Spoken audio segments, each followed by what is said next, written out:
Hello and welcome to the Mindful Movement Podcast. I'm your host, Les Raymond, and I want to thank you for joining me today for another episode.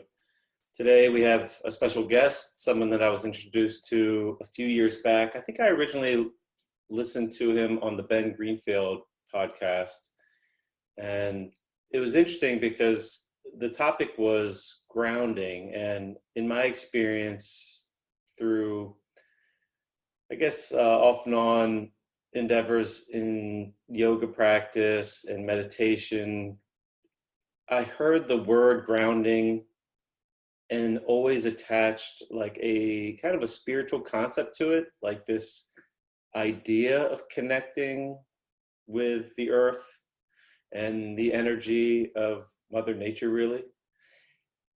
And it wasn't until I heard that podcast a few years ago that it was like, oh, there's another connection that's more mechanical or electrical that I wasn't aware of. And the science is pretty compelling.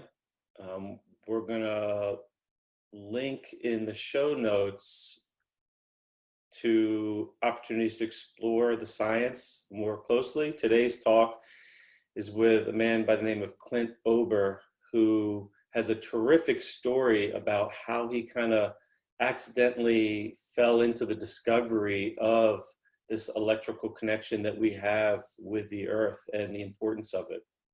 And since then, he's been involved with over 20 peer-reviewed research studies, and they've been published on really the extensive health benefits of grounding and physically connecting with our planet.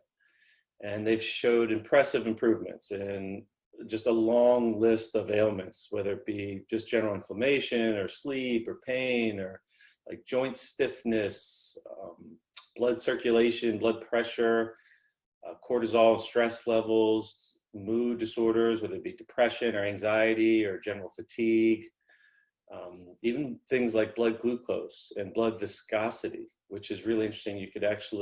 There's some visual ways that you could see in the research how you could just see in real time the viscosity of blood change when the body is in contact with the earth. It shows direct benefits to just immunity, thyroid function, metabolism, wound healing, HRV or heart rate variability, which is a good measurement to see like kind of how we're responding to stress, vagal tone, even things like the electrolyte balances in our body, and then going on to showing studies showing effectiveness in athletic performance and recovery and much more. And in the show notes, there'll be links where if you want to take a deeper dive into the actual studies, they're very easy to access, very clear, and really interesting. There's some nice visuals that go along with it. Some of the studies were done with like a thermography where you can kind of see with color levels of inflammation in the body kind of before and after going through a grounding practice, which is fascinating. And I know myself, I've been drawn to just the idea of being outside barefoot, and I knew there was something to it, but I never really knew the science behind it, and it's really fascinating. And it turns out the earth is one giant antioxidant on some level, and we're going to get into that a little bit in the discussion. So I hope you get something out of it. Clint has a tremendous story, and I hope you guys enjoy it. And I want to thank you again for tuning in today.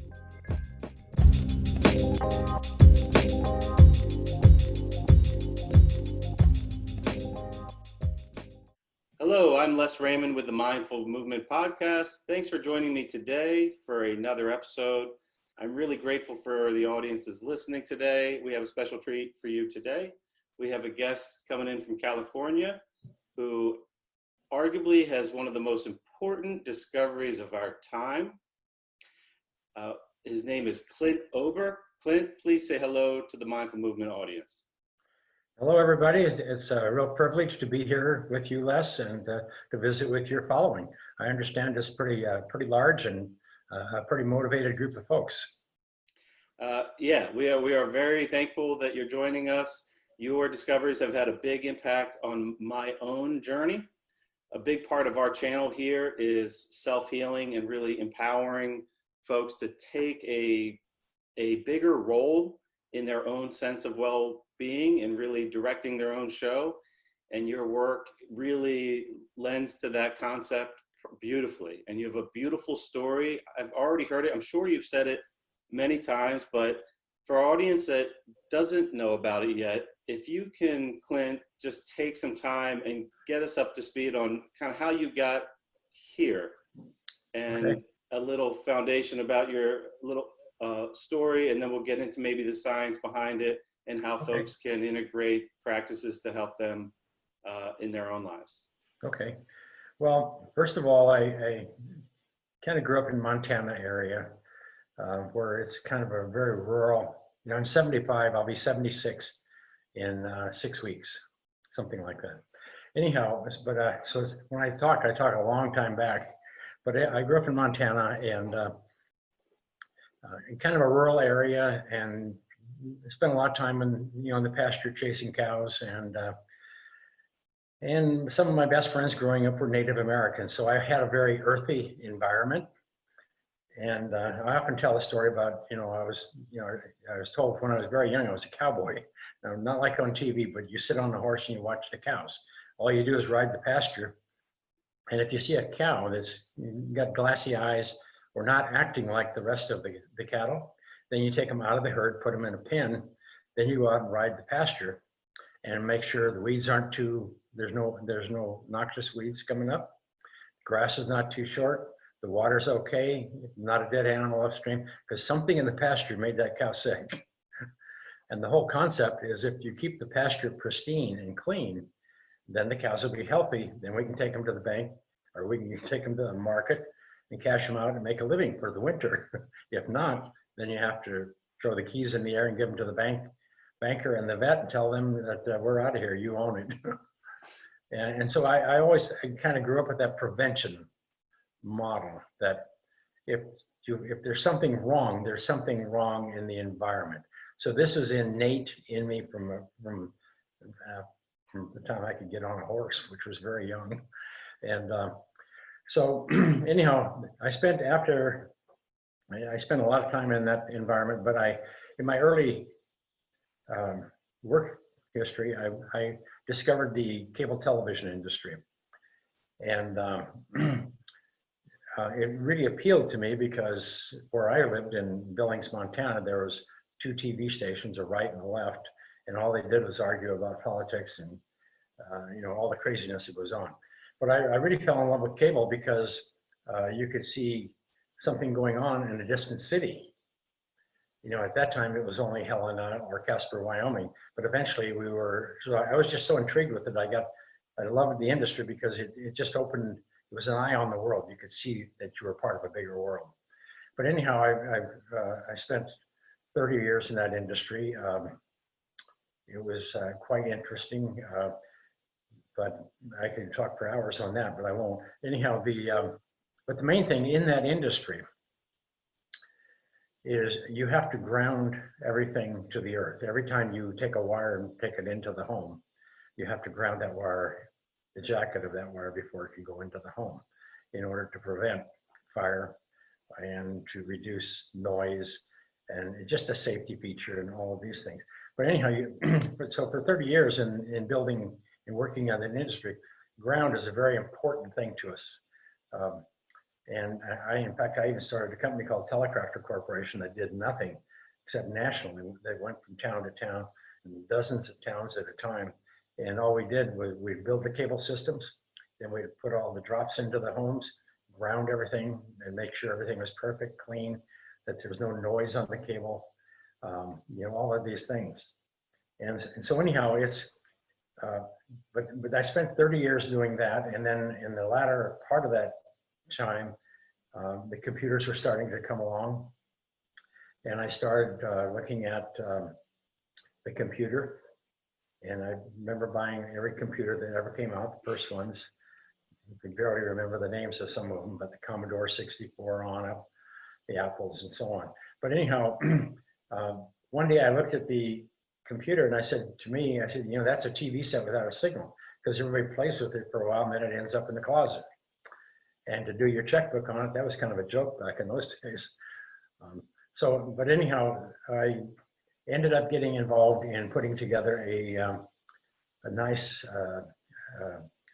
international or global news base called Express Information Systems. We went all the way around the world, collected all the wire services from everybody, put them in a unified data stream. And by then we had satellites, and we could bounce signals off satellites, put the signal down the cable system and feed it through a DMOD to the personal computer. And then you could create your own little newspaper. You could put stocks and whatever. And about the same time, the internet was coming along. But anyhow, the main thing was when we started doing data on the television systems, we had to be even more grounded. Everything had to be tighter, cleaner, and to reduce noise so that you had good signals. So it wasn't a risk issue, it was just for a quality issue, improving the ground. Well, it was both. I mean, you want to prevent lightning or static electricity on those lines to come into the home, because they can create a fire. If lightning comes into a home, it can blow up a TV set and start a fire. If static electricity gets on the line with the wind blowing and the lines start vibrating and there's a static charge that builds up. If that's I think a lot of people don't even understand that. I don't think I understood that till I was an adult, that the extra little hole in the outlet in your house electrical receptacle had a purpose that was separate. Very big purpose. A very big purpose, yeah. Keeps the house from burning down. Well, and then it's also like a refrigerator. I mean, your refrigerator is grounded, but not the refrigerator, but just the chassis, the housing, the metal housing. Gotcha. The reason is because with all that vibration on the motor, if a wire breaks loose or whatever and hits touches the chassis, it's grounded, blow a fuse or trip a breaker. But if it's not, then you're going to get shocked when you touch the refrigerator. Gotcha. And many people may remember in their lifetime walking up to a fridge and feeling a tingle. And that's I think most people take it for granted. You don't realize when you walk into a building, the electrical stuff behind the scene. Yeah. That's part of that environment. Yeah, ground is very important. And so anyhow, when I was about 50 years old, I ended up having a kind of an abscess in my liver from a dental infection, of all things. Almost took me out.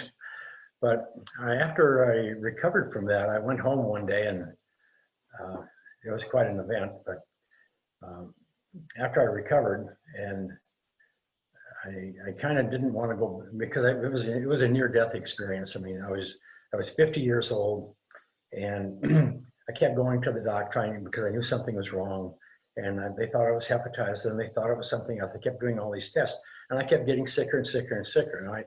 And so one Sunday afternoon, I went into the emergency room. About 8 hours later, they put me in a CAT scan and found out that I had a huge abscess in my liver. And the next morning they come in, they drained it actually while I was in the CAT scan.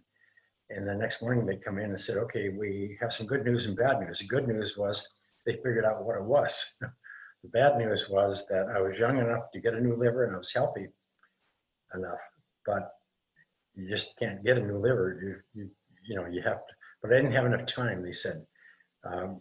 They didn't know where I was on any of that. So anyhow, they sent me home and told me to get my house in order, which I did. Oh, man. The nurse would come by daily, and I was on all kinds of IVs and everything. And a young surgeon called from Swedish Medical Center in Denver, I think it was.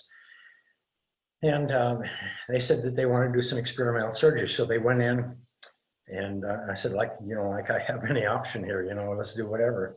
So they went in and cut out, 2/3 of my liver. They didn't know if I would survive, but I did. And it was an experimental type surgery at the time. And now they know that the liver grows back 100%. It's amazing. There's more intelligence in a liver cell than all the humans around. Yes. It knows. So anyhow, after that experience, And, it's like the 50-year-old man. And, if you have any guys out there listening, we're all the same. We're playing King of the Mountain until about 50. And then we hit the wall. And that's when we start to learn about health. And we learn about all these other things about life. And the life is about something more than just chasing the dollar every day. Right. So, but anyhow, at that time, I kind of went through this experience where I, just stopped because I almost died.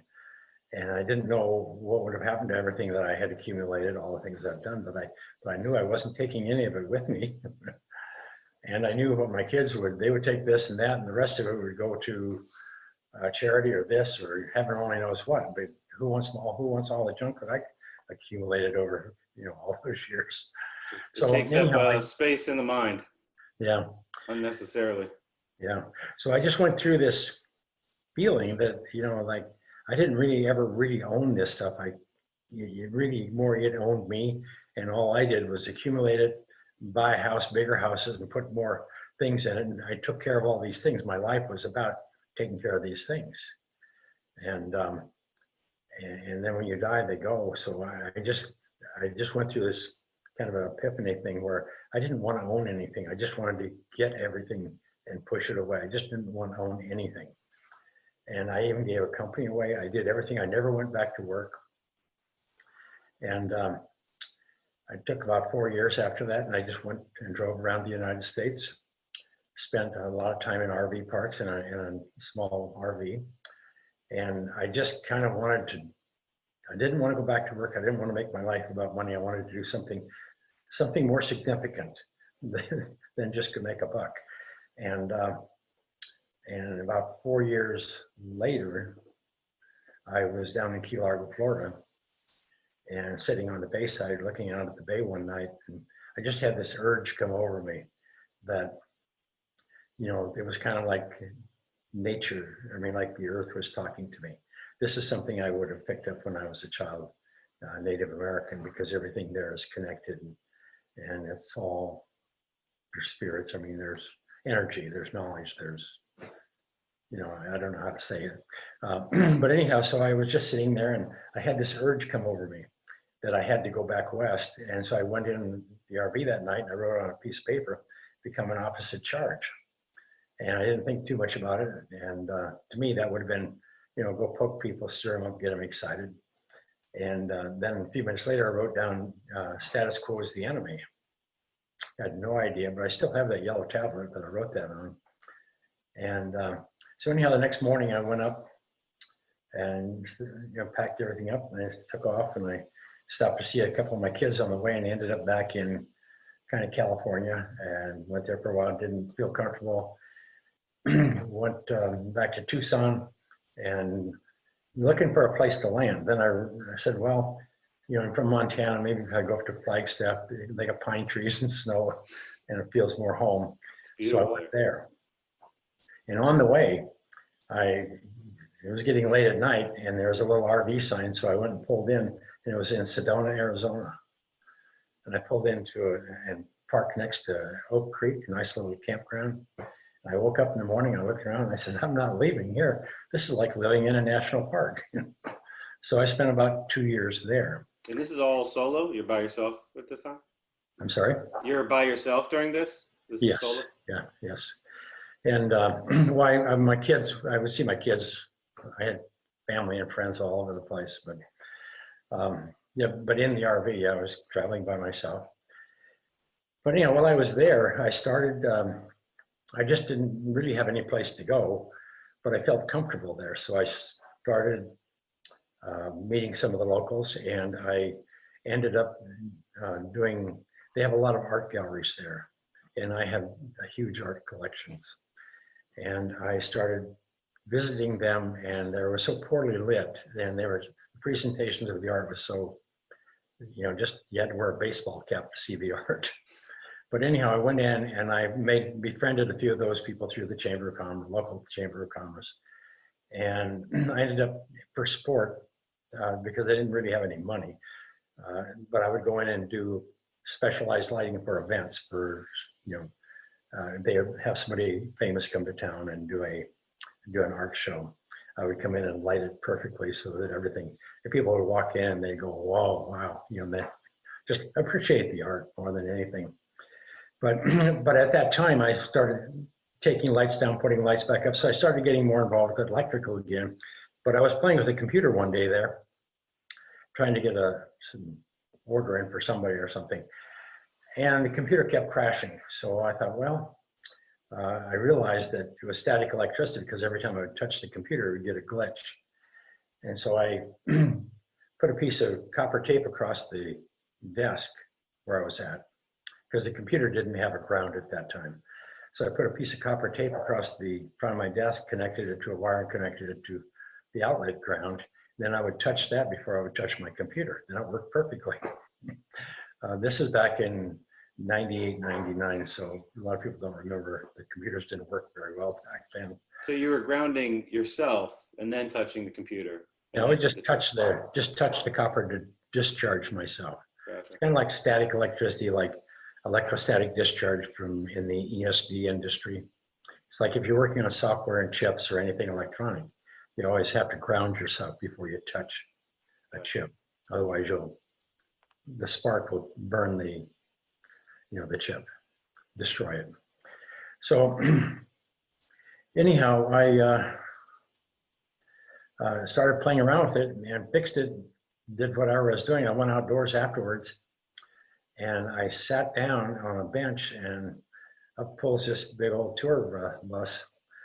And there was a Japanese, I believe they were a Japanese tour group, and they were a little shorter in stature, but they all had these white tennis shoes on. And I looked at it, and intuitively I said, I wonder if there's any consequence to humans no longer being naturally grounded. Because when I was a kid, we were always barefoot, or we wore a leather sole shoe. And if you wore a leather sole shoe and it rained, I remember taking them off and carrying them home around time, carrying them home on your shoulders from school. So anyhow, and I didn't know at the time, but it was 1960 that we invented the plastics, the rubber sole athletic shoe. And I had no idea. I just knew that, well, it's kind of interesting because the human body is conductive. I knew that because you had to protect yourself when you're doing certain things. And I don't know why I even asked the question, but that night I went home and I took some electrical meters that I had, started measuring the electrical noise in the environment and the difference in potential between my body and the earth when I'm not standing on the earth. And I was astounded to find that there are these huge charges and static charges on the body, and when I wasn't grounded. And then I went into my bedroom, and that's where I found the highest amount of electrical noise, EMI, electromagnetic interference. I mean, that would be like EMFs and those kind of things. And do you know where they were coming from? Yeah, they're coming from the lamps, the lamp cords, any electrical cord in your home that is plugged in, even though the light may be turned off at the light bulb, but that cord and that everything radiates a 60 hertz electric field in the United States.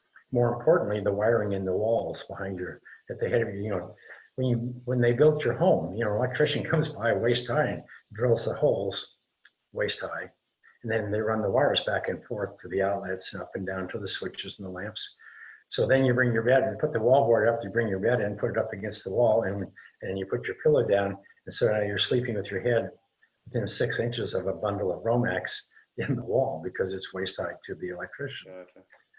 And so I learned all these things, but I didn't really understand all of it. But I knew that when I was grounded, and I knew in the cable industry and the communications industry that in order to prevent noise and static and whatever, we ground. And so I went and bought some 2 or 3 inch wide metal duct tape, aluminum duct tape at a hardware store. I took it home and I laid it across my bed and just pushed it down. And then I connected an alligator clip to it, threw a wire out the window, connected to the alligator clip, and connected it to a little ground rod outside the window. And then I had a second one for the electric meter, so that when I could touch the wire, then I knew that I was grounded. So anyhow, I lay down on the wire, and sure enough, I lay there, and my body voltage, everything went to 0. So I was grounded. And the thing that was just to play with it, to see what was going on. But that night, I mean, within a few minutes, I had fallen asleep. It was probably around 8 o'clock, 9 o'clock at night. And I woke up in the morning, and the meter was by my side. And the thing that was stunning to me was, at that time I was 50 years old, something like that, 50, I don't know, 53, and 52, I don't know. Anyhow, at that time, you know, I was a cowboy. I was skied most of my life. I played tennis. I've done everything you can think of. I have blown out knees, back surgery, I have ankles. I've had everything, and I had aches and pains. I remember walking outdoors one day and saying, God, why did you make my body with so much pain in it? It was about the time I learned all of this. It had nothing to do with it. It was just me. But anyhow, I woke up that morning, and that meter was there, and I said, there's something going on here, because normally to go to sleep, I had to take Advil or some kind of a pain thing. And so I started playing with it, and I started in Sedona, where I was at the time. There's not a lot of people, but I had a couple of friends, and after I played with it a couple of nights, I asked one of them, I said, you know, you need to try this, because he had sleep issues. And so I went over and I grounded his bed, and then we ended up grounding another guy. And the other gentleman was, he had flaring arthritis in the wrist. And a couple of days later, he came over and he said, do you think this could have anything to do with helping my arthritis? And I said, I don't think so. I think it just helps with sleep, because that's all I could figure. I didn't know anything. And so sure enough, his pain then I realized that my pain that I normally had at night had slowly diminished and disappeared. This is chronic pain. I mean, this is pain that You've had for many years, and all of a sudden it's going away over the period of what? We're talking days, weeks? No, these are days. Days. Then, so anyhow, I spent a little time then trying to figure out, you know, grounding. I went and started looking in the literature and see if there was any information whatsoever about grounding humans. And the only thing I could find at that time is, if they're going to open you up, you know, surgery, major surgery, they have to ground you in order to prevent static sparks or any static leaking into the body and creating a cardio event. And but that's all anybody knew. And then, other than in the ESD industry, the electrostatic discharge industry, if they're manufacturing chips or software, all the employees have to be grounded so that when they touch something, they don't set up a spark. Gasoline, dynamite industry, the same thing. But as far as making pain go away, there was nothing whatsoever in the literature, nothing.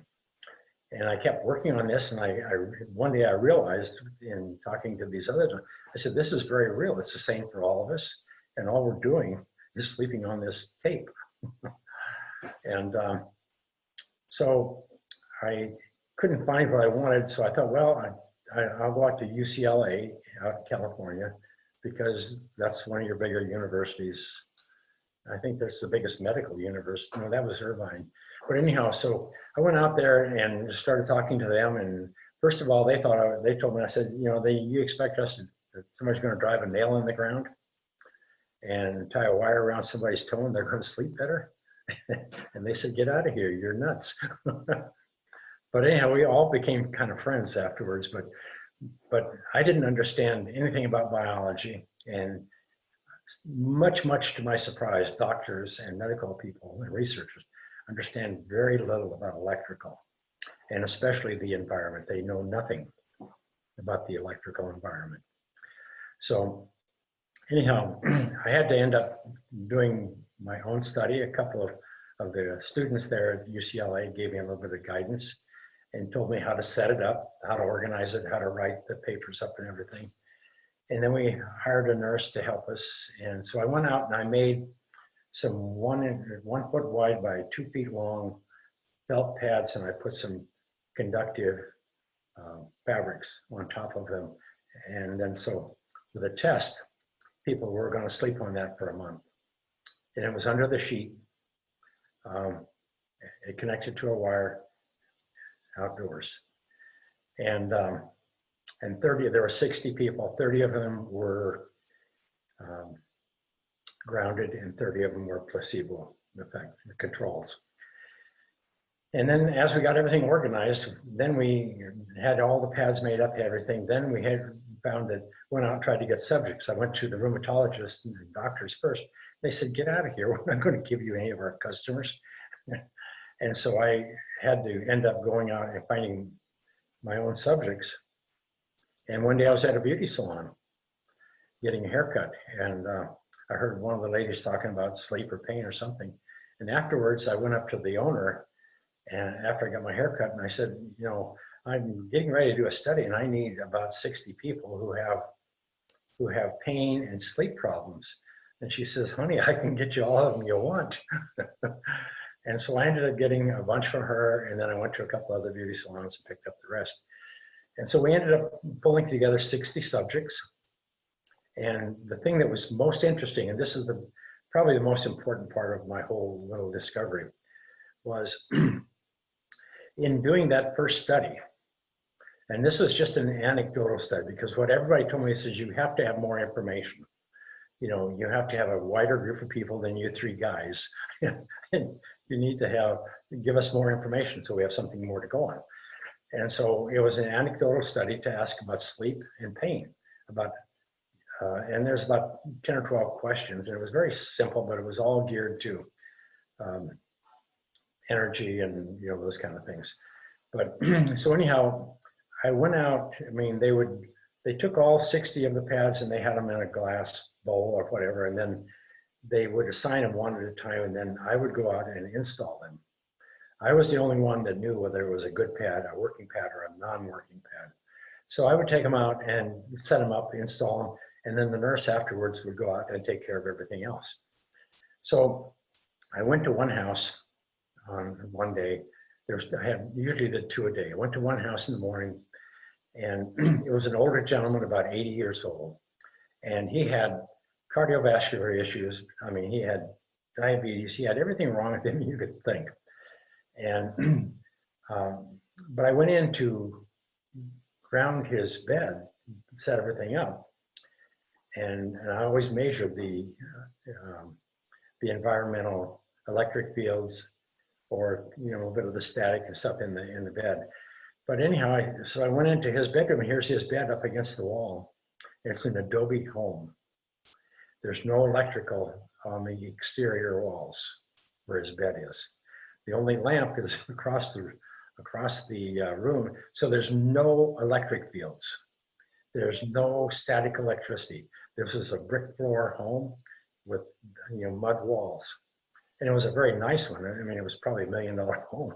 But anyhow, so I got him all set up, got it grounded.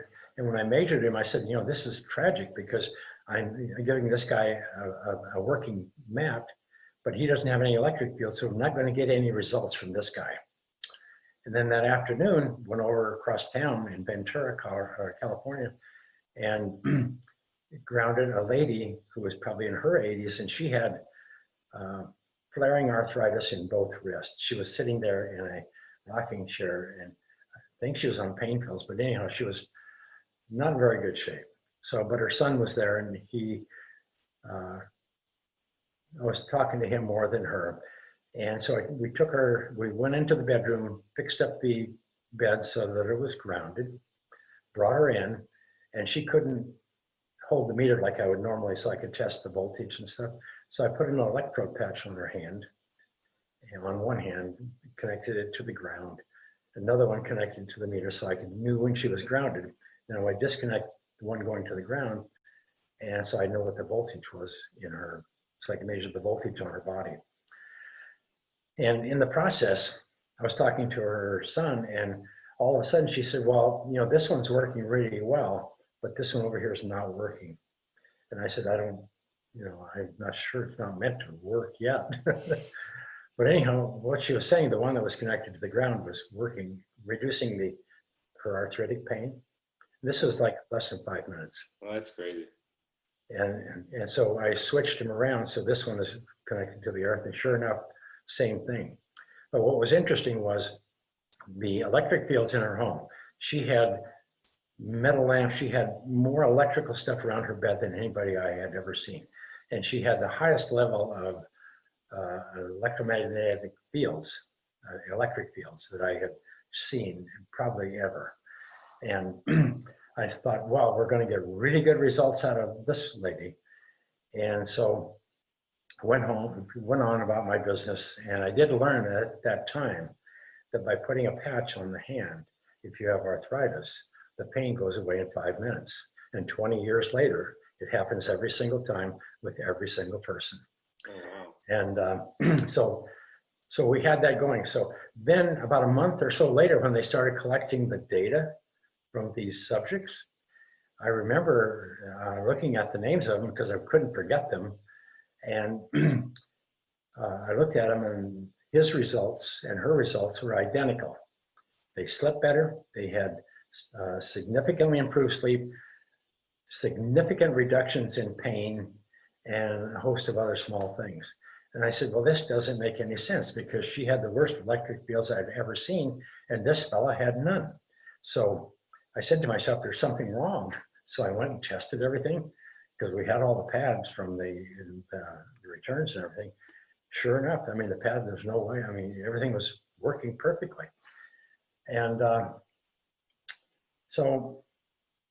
and that night I went home and I said, well, there's something else going on here. It's not just these environmental electric fields that are causing these problems. Although you would think so, because every home is saturated with electric fields. I mean, and their bedrooms are the worst, and computers and cell phones and you name it. Everybody, if electric fields really were the problem, we would all be dead by now. But anyhow, I didn't know this at the time. So anyhow, what I learned was that just connecting to the earth alone is what produced the sleep benefits and the health benefits and reduced the pain and the arthritic flares and those kind of things. And so that led us to,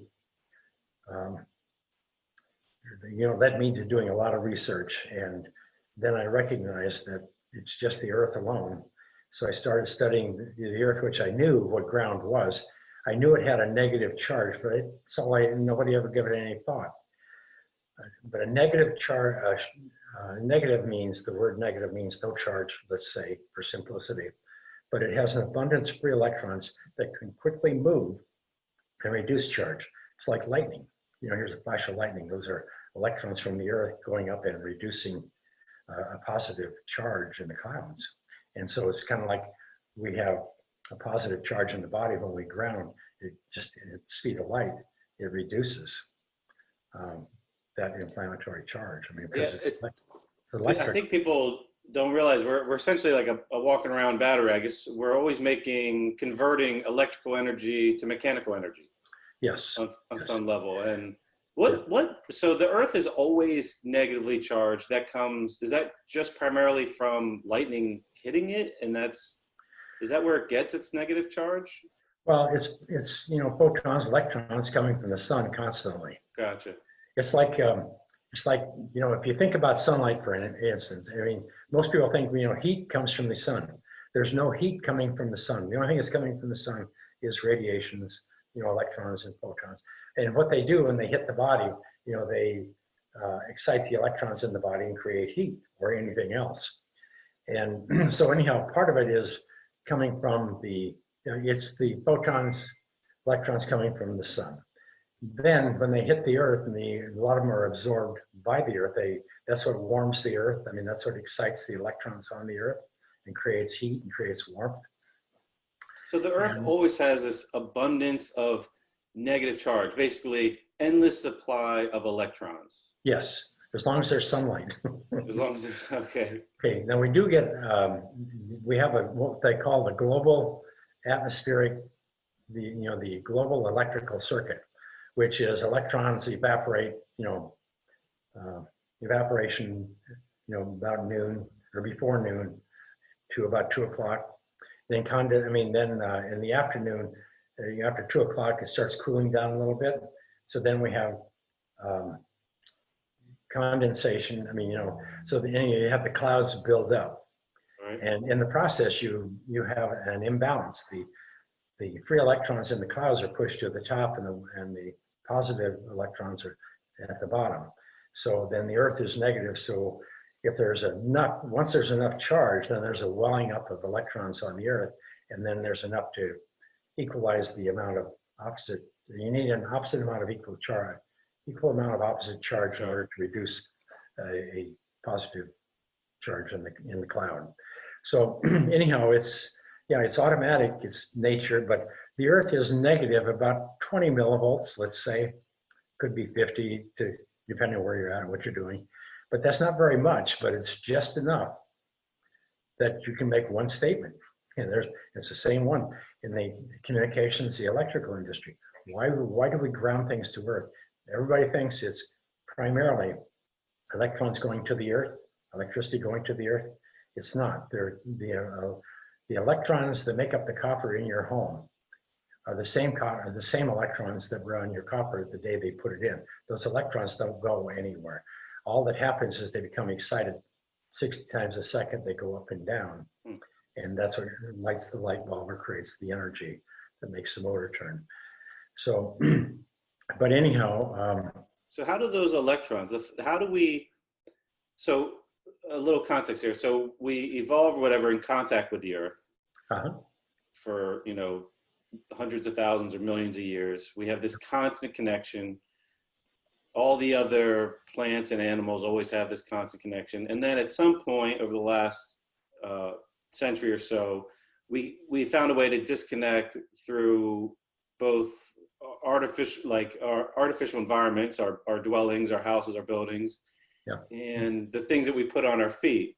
Yes. So like even standing on the ground outside, if you have a shoe that is not conductive, that's enough to break that chain where we're no longer receiving the balance of energy, the negative charged electrons from the Earth?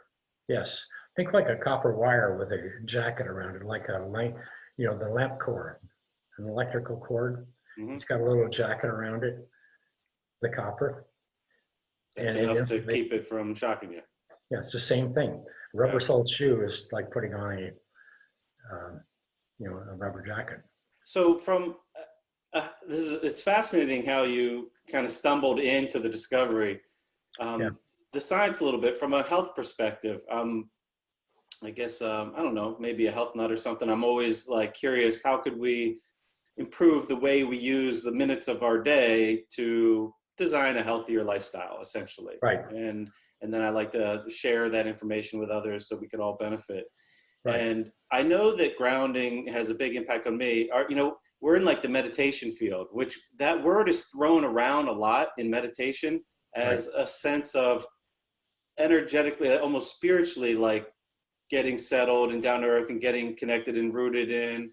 But this is a more mechanical or electrical thing at play where we're really relying on this electrical source that's around the clock. Like, from what I understand, when we take like an antioxidant, whether it be a blueberry or vitamin C or essentially the way that works is eventually it donates an electron, which satisfies a unpaired electron within a free radical that's created by whatever oxidative damage or whatever stress we've been exposed to, whether it's endogenous, created from within, or imposed stress through trauma or injury or tissue damage. So, but those like run out. Like if you eat blueberries, it's a limited supply. And from what I understand, and correct me if I'm wrong if you know, when an antioxidant like donates an electron, it creates another empty electron that has this, I guess, ferocious appetite to react with something. Yeah, it's all kind of backwards the way it's been taught. And it's unfortunate, but But the Earth is basically a giant antioxidant. That's what it is. Basically, the Earth is negative 20 millivolts, let's say. So when your body, when you put your bare feet on the Earth, then your body, within a very, very short period of time, you become 20 millivolts negative. So the reason we ground everything in the electrical and communications industry, ground it meaning maintain a negative charge on it, is to prevent fire and inflame, or less, you know. But in the human body, when you're grounded, your body is negative 20 millivolts. You cannot have inflammation when you are grounded. It's not possible. Now, most people will say, well, I got grounded and I still have inflammation. Well, I'm saying if you get grounded and stay grounded 24/7, you can't have inflammation. And to put me, here's a metaphor, I mean, metaphorically, it's like the animals who live in the wild. They don't have cancer. The cancer doesn't exist in the wild community. They don't have cardiovascular disease, plaque on their teeth. They don't have any of these modern lifestyle health disorders. So, so anyhow, and further, what we did over the last 20 years, and we have like 24, 25 studies now, but primarily, is we took people who had inflammation, we would ground them, and you could see the inflammation disappear with thermal imaging, and you can see it when we've done studies where you draw the blood and you look at all of the biomarkers, and but anyhow, so the point is, first of all, you have to understand where inflammation comes from, and a lot of people say, well, it's from antioxidants, and they're correct, but it's not the antioxidants they think it is. They think that they ate something, and that's part of that can create chaos in the body and so on. But let's say that you have an injury, or you have a damaged cell, or you breathe a pathogen in, which you do constantly, chronically, and or you're exercising and you're whacking cells. And so anyhow, every time there's a damaged cell or a pathogen in the body, the immune system will send a white blood cell, a neutrophil, macrophage, something over, and it'll swim over and it will encapsulate that damaged cell or the pathogen and destroy it. It'll destroy it by releasing reactive oxygen species that rip, and the word reactive means they're short of an electron. And so they'll rip electrons from the cell, the damaged cell, or the pathogen and destroy it. That's how the immune system works. The problem is when you put rubber sole shoes on and you deplete your normal electron stores, your ground, your 20 millivolts of charge, of negative charge that you normally have in the body. So if you don't have enough free electrons to reduce any residual reactive oxygen species from that oxidative burst, then within 3 or 4 nanoseconds, they're going to steal an electron from the closest thing available. And that generally is another cell. So it's like a chain reaction that's created. So then the immune system, if that cell screams out to the immune system, hey, something's still here, getting me, sends another neutrophil, does the same thing. So now we have the continued collateral damage, continual chain reaction. And that's where you get the word inflammation, inflame. The body is on fire, it's burning just like fire is burning a log. And that's why they use the word inflammation. Is before 203, 204, the word inflammation wasn't even used in the modern medical language. It was Ritker and the voice from Boston, Mass. that came out and said, hey, you don't have all these health disorders. What you have is chronic inflammation, and it manifests differently in each of us. Some people will have cardiovascular, some people will develop cancer, some people MS, lupus, or whatever it is. But you really don't have any, you didn't contract that health disorder, that disease. What you did is you had enough systemic chronic inflammation for a period that stressed the body to the point that, based on your lifestyle and your environment, that it compromised the immune system to the point that it couldn't maintain health. And so these health disorders manifest as a result of the immune system being suppressed. For instance, when the immune system, if you have any aches or pains whatsoever in your body, I don't care who you are, old or young, doesn't matter, just had surgery, doesn't matter what it is, you just broke a leg, whatever. If you have pain in your body, then basically what you have is if you can feel it, you have inflammation, because you can't have pain unless you have inflammation. So we know that when you ground somebody after they've had an injury, that the pain will stop rather quickly. If they have arthritis, put a patch on them, ground them to the earth. It's like pouring water on a fire. It's like pouring electrons from the earth onto the oxidative stress, and it stops it, puts the fire out.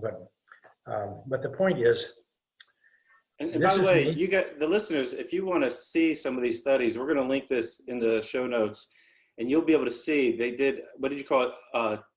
Thermography studies? Yes, where you could visually see, like, before and after thermal imaging of people, where it's like pre and post grounding, where you see the inflammation change in what seems to be a relatively short period of time. Yeah. And it's a nice visual to be able to see inflammation through like color. Yeah, but I think the most important thing, if there's a way to get this across, is inflammation in the body. The real,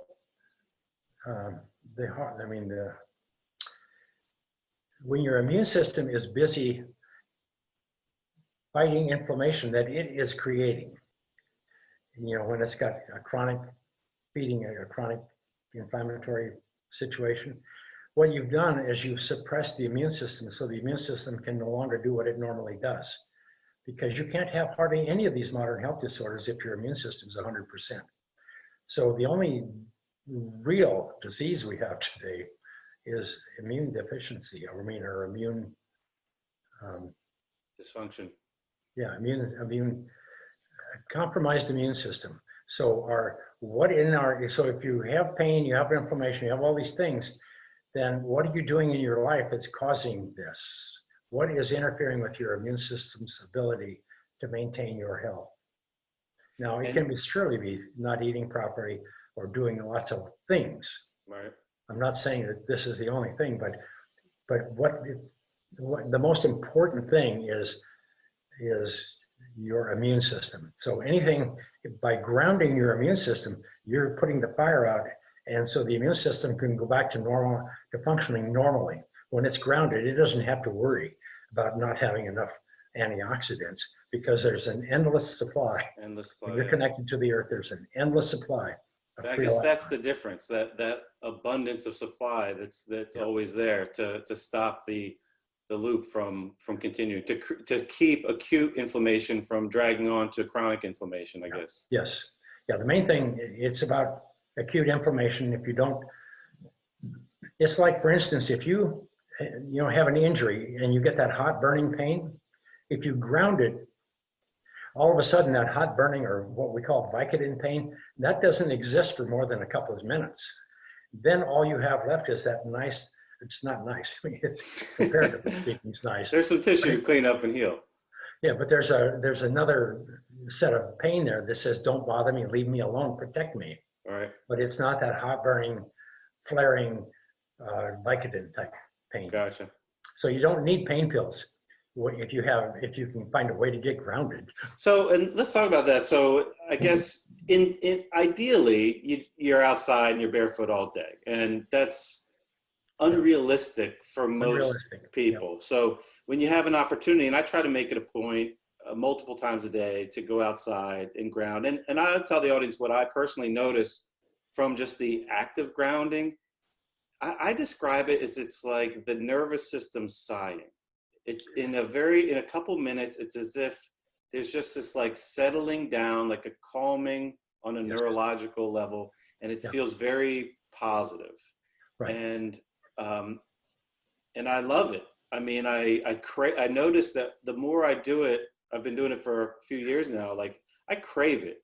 Yeah. And the way I was actually introduced to you, I heard you, I think it was on the Ben Greenfield podcast a few years back, and I went and I watched all the movies that you were involved with, and I encourage the audience, we'll link to all these movies, a movie called Earthing, his book, the movie called the grounded. There's some shorter clips. We'll have all the links easily available. They are really worth checking out. There's some awesome success stories in there, and they're very authentic, real people. And I find it captivating and inspiring. And I know that when I do it myself, it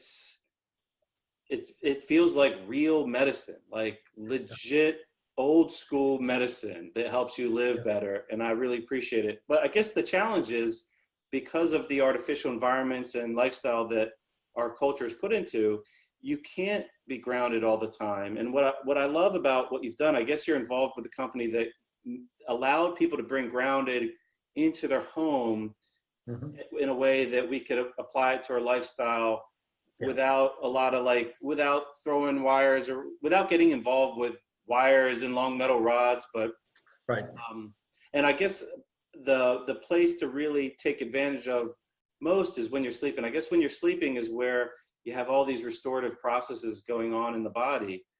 And even though we might not feel like we're really active, there's a lot of activity going on. There's a lot of repair and regeneration and healing going on, and we don't want to have a lot of disturbance. And we can't really take ourselves, some of us can, but you can't go just live out in a tent, when you have a job and kids. Like, you can't remove yourself from the environment. So allowing, I guess you could call it a hack or a technology that allows you to account for that environment is really useful. And I'm really grateful that you put together these products. After I listened to you, I went and got the sleep mat. And for the listeners, it's really simple. It's like a mat that's made of conductive material. It feels really nice. It's of really nice quality. And you put it under your sheet above your mattress. And it comes with a cord. And you plug it into the outlet. And it comes with a little tester where you test your outlet first. I guess that's the check to make sure the wiring in your house is legit, and the electricians, when they built your house, didn't botch anything. And it's just a quick check to say, okay, this outlet is clean. And it plugs into the little round hole at the bottom of the receptacle, which is a ground. And I talked to this to my teenage son recently, and he didn't know either. I think most people don't really know how those things are made up. And it feels good. Like, there is the same kind of experience when I'm laying in bed that I get when I stand outside. You don't have the sun shining on you, but after a couple minutes, I feel like it's just way easier to relax. Sleep is definitely improved. And now I got the pillow. And even right now, as I host this podcast, my feet are on a mat on the floor. I got electronics all around me. And to protect myself, this really low hanging fruit where we could just put a mat on the floor, put your feet on it, plug it in, and you don't have to think about it. And you're tapping into this, the beauty and magnificence of Mother Earth, really. And, barring those priceless electrons, it's fascinating. So first, I want to thank you for what it's done for me, because it's definitely helped me on my own healing journey. And I've been sharing it with my clients over the years. Some of them it's not the easiest sell for some people, but as you explain the science, people are like, oh yeah, that makes sense. And when you put it in perspective from like an evolutionary standpoint, where we've kind of come from, it's a lot easier to wrap your head around and see how, I think everybody has an innate appreciation for like the perfectness of Earth as it is and the beauty that's in there. I can share, if we've got time, I can share a little story with you that, again, starts at the pasture. Sure, all the time you want. When you're out playing with cows or babysitting cows, you have a lot of time, not much to do. So, but anyhow, during the day, one year we had kind of an infestation of jackrabbits. And so they were, everywhere you went, there was jackrabbits. But what's funny is you start watching the jackrabbit. Normally they're just sitting there eating grass like there's nothing going on. All they do all day long is eat grass. But coyotes eat rabbits. And so there's always in the pasture, there's always this game going on. This coyotes are sneaking up on a rabbit. And as soon as the rabbit sees the coyote or senses the coyote, his ears perk up. And then the coyote lunges and the rabbit springs in the air. And then he starts running zigzag back and forth across the pasture. And 90% of the time or more, the coyote will be running along, then all of a sudden he will just drop. And the rabbit will run just a little bit further, and then he will stop and he'll sit there. So what happened was the coyote ran out of energy, and the rabbit still wants to keep an eye on the coyote, so he's not going to go any further than just so he can still see him, because it's wide open pasture. And so anyhow, the rabbit will sit there, and you can actually see it. It's visceral. I mean, this rabbit is shaking like, you know, he's just had his life threatened. And then all of a sudden he'll have this big shake like that. Then he'll go back to eating grass like nothing ever happened. Right. And so anyhow, I remember reading a book back, I think by Packer up at Berkeley. I think it was Zebras Don't Get Ulcers. Mm-hmm. I kind of put it together eventually with grounding, but these animals are grounded out. I mean, after the chase, I mean, they've been flooded with cortisol, flooded with inflammation and all kinds of, you know, stress on the body. But then they sit there to the ground, and then all of a sudden the ground just neutralizes all of that. They calm down, and then they go back to eating grass like normal. So I relate that to a lot of the women that I work with, which are primarily lupus, MS, and things like that. And I ask them, I mean, like when you have MS, when did this develop? And you weren't born with it. I mean, you didn't catch it. I mean, it was, what happened? And most of them in the beginning, they say they don't know what happened. And then after a little while, they'll tell you that, oh, well, that was the year that I lost my husband, or I lost my son, or I lost my job, or in 2008, I lost my house. Or there's always a huge loss. Always stressful. And anyhow, they go into a fight or flight state as a result, kind of like the rabbit, as a result of that. And then eventually, that cortisol creates inflammation. The inflammation creates pain and stress, and that creates more cortisol. And so it's a vicious cycle. And that's what creates a lot of the stress that's in their bodies that causes the lupus and MS to manifest. But anyhow, but the point of all of this little conversation is, women, 99% of the earthing products that we sold millions of are sold to women. And they're usually to women 35 to 55, and they're buying them for themselves. But the first thing they do is give it to their mother because she needs it worse, and then they buy one for her sister and whatever, and then they buy more for themselves, and it keeps going. But it's this one caregiver type person. But anyhow, so I speak mostly to women, but anyhow, so a woman gets up in the morning, and she gets up and standing on carpet, static electricity.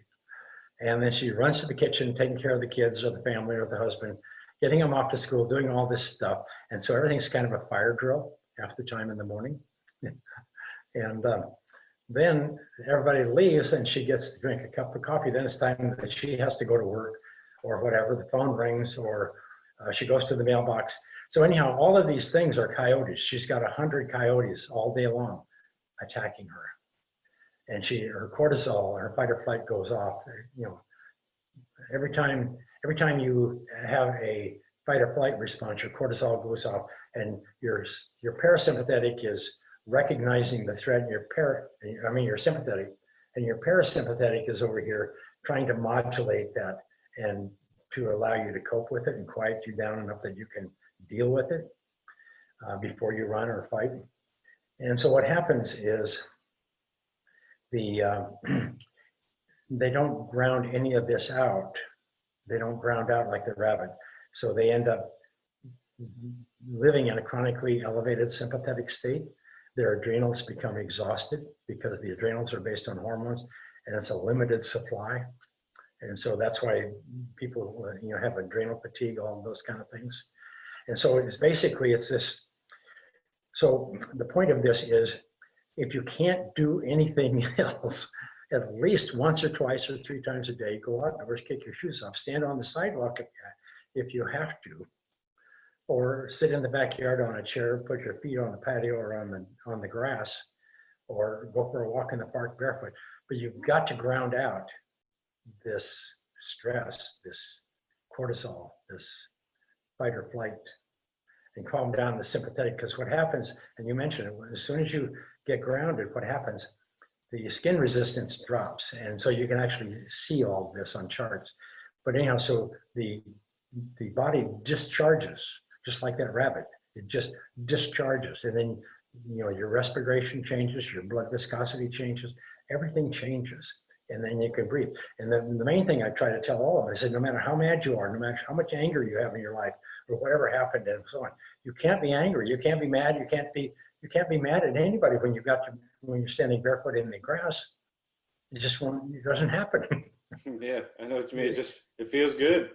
Yeah. So it's like meditation. I mean, even when you meditate, it's hard to meditate when your body's full of cortisol. But if you can ground it out, meditation is so much easier and so much more powerful, or however, whatever words. It's allowed to take place. Yes. Yeah, allow it to take place. That's so great. Yeah, anyhow, it's fun. I mean, I love to share this, mostly because it is free. You can go do it. Anybody can do it anytime, anywhere, generally. The best medicine always seems to be free. So what is your practice like? What's a sample of how you take advantage of the concept of grounding? I mean, are you like living in the backyard barefoot all day, or? No, I have an office in the home, and it's got that saltillo tile, Mexican tile type flooring. It's conductive, so I'm barefoot all the time.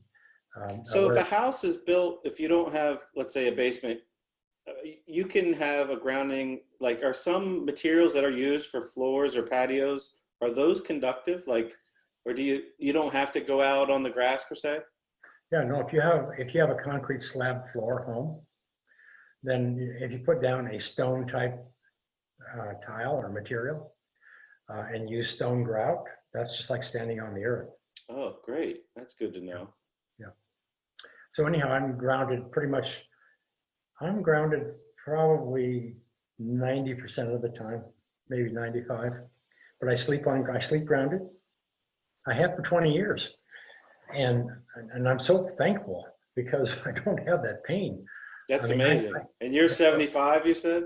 I'll be 76 in 3 weeks. Yeah, there's probably not a lot of people 76 years old that say they have no pain. You're doing something right, man. No, I have no pain. I walk barefoot or with rounded flip-flop that I make myself. I can walk no less than 5,000, 10,000 steps a day. Could walk 5 miles if on some days. And I do a little bit of hiking up in the hills out here. But I have the energy. I can do it. That's great. And so it's all about energy. It's about ATP. When you're grounded, I mean, your body becomes more negatively charged. You have an abundance of electrons, and so it's easy. The body can create. And I mean, it's just. So for those listening that don't know what Clint just referred to, ATP, if I get this right, it's adenosine triphosphate. Yeah. Which is a molecule which is essentially, I guess, referred to as the energy currency of yes. Our biology. It's how we make energy within the mitochondria, within the cell, and it requires electrons. Yeah. And to have a steady supply, there's something to be said for it. And we have evolved to be in contact with that steady supply. Yes. And any time you really disrupt something that has naturally occurred over a long period of time, there's usually some price to pay for that disconnection. So this is a great opportunity to kind of reconnect, and just the act of physically connecting with Earth also gives you an opportunity to kind of deepen your practice spiritually and build a stronger, like, holistic connection with the Earth, which innately, I think we all, just as animals and plants, have in us already, whether we're awake to it, whether we practice, but it's in there, and that connection is waiting for you for whenever you choose to go out and practice. And if you've ever taken a long walk in the woods, or any kind of like special place outside, whether it's being at the ocean or in the mountains, there's a sense that humans feel that might be, you need a poet to describe, but we all know it. Like, we all know it's right, and it's meaningful, and it's important. Every living thing has an electric field. Every animal, every plant, every critter, anything living on this earth has an electric field. Yeah. We have an electric field. So when you connect to the earth, I mean, you are electrically connected with all other living things on the earth. And there's a rhythm and a harmony and a sacredness that comes over you that it's personal to a lot of people, but it's like the earth also has resonating electric, its own resonating electric field based on the core and spinning in space and all these things. And and we know that a lot of the hormone cascades are tied to certain time cycles during sleep that are cued to the frequencies of the earth. So anyhow, when you get connected to the earth, then your body, you begin singing or with the earth. It's like Deepak does a good job of explaining it in the movie. It's like a symphony, and when you're connected to the earth, then everything in your body, we're all dancing with it. And it makes for harmony and rhythms and health and all these things. But mainly, I think it just gets rid of the anger and the aloneness, the loss of connectedness. When you are grounded, you are connected to every living thing and every other grounded person on the planet. Yeah, that's beautiful. Clint, I want to respect your time, and I want to thank you again for allowing us to reach out to you and being open to have this conversation. And I'm honored to be a conduit for your message and to spread it. I think it's one of the most important messages out there. We are connected. I think a lot of the issues that we find in lives is born out of really an illusion that we're not connected, whether it's to each other or to the planet. And we're all one. We're all one. Universe is one song. We're all one song being sung, and we all can play a role in it. And this is a great entry point to play a bigger role in your own dance through this life and your own connections with your environment, and really to learn more about yourself along the way. Just think better connection, better reception. Yeah. Is there anything you'd like to share with the audience if they wanted to reach out to you, or? No, it's like, I post everything on Facebook on all the people that talk about everything and whatever, the earthinginstitute.net. If you have any question, okay, you can go there and find out anything you want, ask any question. Somebody will follow up with you and give you as much information as we have.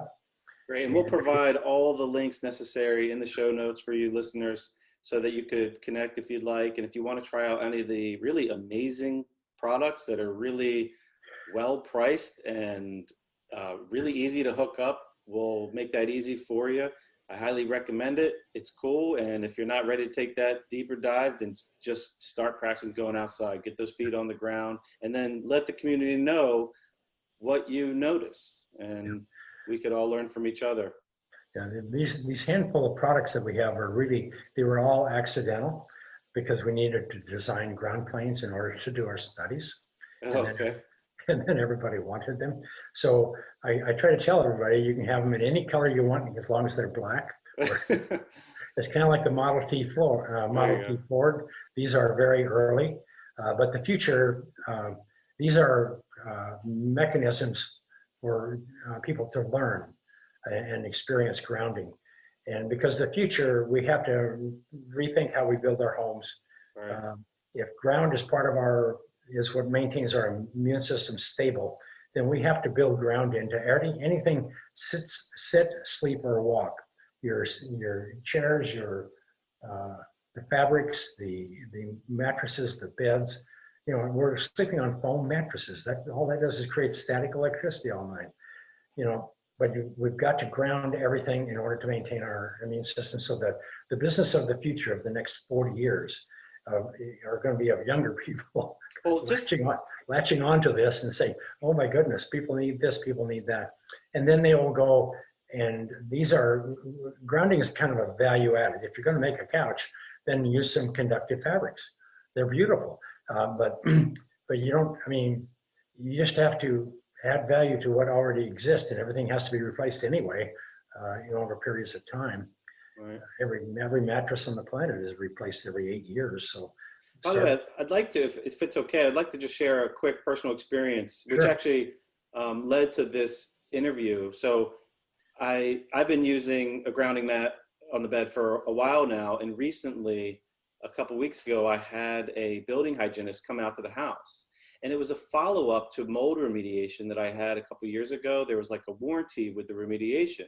And it was coming up, and it was recommended to me to get an independent third party to come out and do a test on my house to make sure no mold had come back, because I had dealt with some health issues from the mold. So the hygienist was at the house, and turns out he was skilled in testing for like all different electrosmog stuff. So electromagnetic frequencies, microwaves, radio waves. I think those are the three that kind of collectively make up what they call electrosmog. And he had all those meters. And when we got to my bedroom, I told him that I had one of these grounding mats, and he said, "Do you want me to test you? We test if it's worked." So I've been using it for a while, but I didn't have like, you know, scientific evidence that it was working. So he had me hold one of those voltage meters, and I think he said you're shooting for 0.3. So I don't know, is that in is that 30 millivolts? Millivolts. Okay, and it was showing like 1.5. So it was way high, and I'm just standing in the middle of my bedroom.